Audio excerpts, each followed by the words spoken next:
Dieses zu veräußernde Vierzimmer-Einfamilienhaus steht in der Türkei. 2006 wurde dieses Objekt erbaut. Es hat 3 Schlafzimmer, 2 Badezimmer und eine Gästetoilette.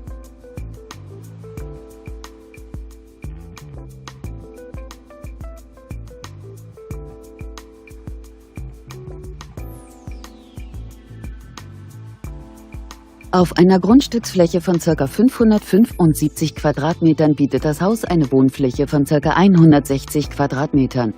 Der Kaufpreis des Objekts beläuft sich auf 139.000 Euro.